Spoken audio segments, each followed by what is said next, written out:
Good day.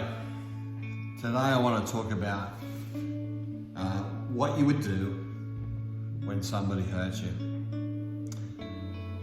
And that, oh my God, it's a very big subject. The reason I've done it today is I've got someone in my life right now who was a friend of 25 years, and I feel that they have betrayed me. They have betrayed me and my wife, and in many ways betrayed what God has done in my family's life right through the last 23 years of marriage, to be honest. How do you deal with that? This couple, their friends, how do you deal with that? You know, you might, where you are right now might be some minister who said they believed in you and may have done the opposite. Might have been a friend who's decided their loyalty to someone else is more worthy. How do you deal with that? You know, I think about a lot of things, but if I can't draw from the Bible on what to do, then I'm not following God. My friend Farad, who's a Baptist minister, said to me 10 years ago, easily, maybe even more. He said, remember what it says in the Sermon on the Mount. He said, love your enemies and pray for them. A lot of the times that your people, people who you know are your enemies, they started off as friends.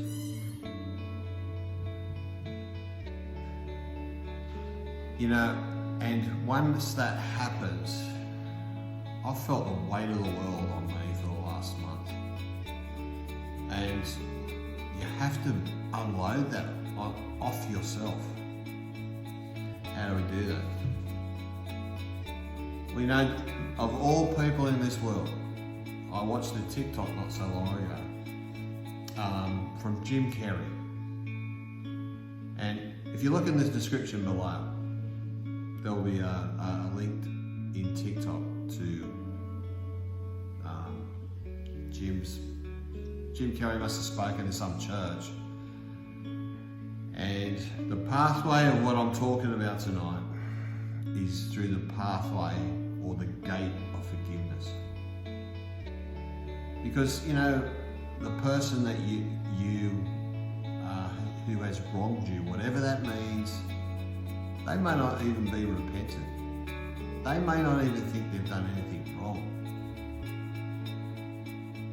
But when we forgive people, we lift the burden that's been imposed on us by somebody else without our permission. And we get to go. We learn about our suffering. We go through the gate of forgiveness. We forgive somebody. We learn how God forgives us, and we continue on the path towards salvation. In this situation or in our life in general. But if we don't, this is what Jim says, it leads to self-harm, and eventually somebody else is going to be the recipient of all that ongoing trauma. I live with trauma.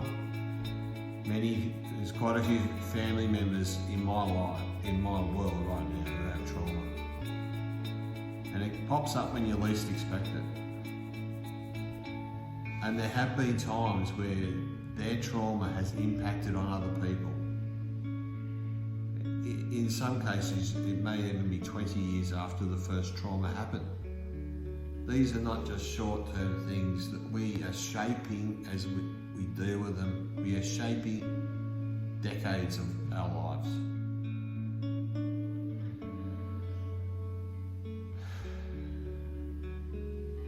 You know, there's going to be another video pretty soon about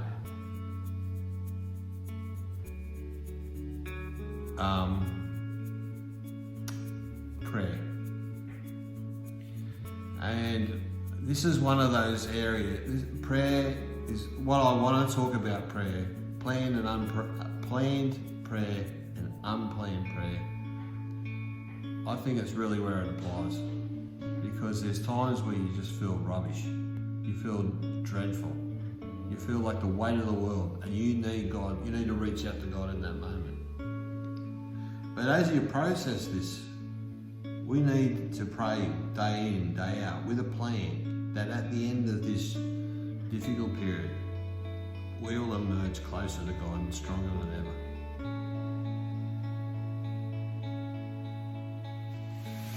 I don't know what sort of prayer you need to pray, but I think it would be a good idea to write a list of the people you feel wrong by, and then tell God that you forgive these people. Pray that you would draw them closer to these people who have wronged you, to draw you closer together. Closer together in reconciliation, but that God would draw them closer to Him, and that they can be changed from the inside out, so that they don't continue to hurt other people.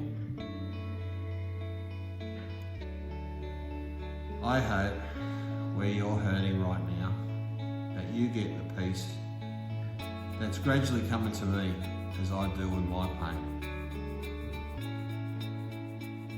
I'm not theorising about something that's easy, and I'm surprised I've been able to get through this without choking up, to be honest. But if we draw close to God and find comfort in His Word, Psalm 23 verse 5 says this: "Thou hast prepared a meal for me in the presence of my enemies." There's been days just recently where I've read that, walking around my living room, actually reading the whole of Psalm 23 in tears,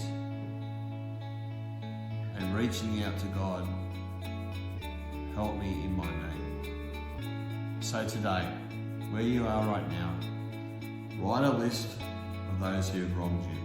Ask God to work in their life, and that reconciliation can happen and take place within a reasonable amount of time, and that God can continue to work in your life and their life as He was before.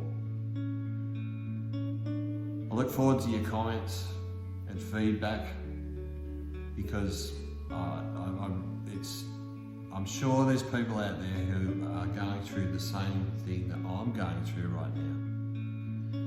I hope you find peace as you spend time with our glorious God. Have a great day.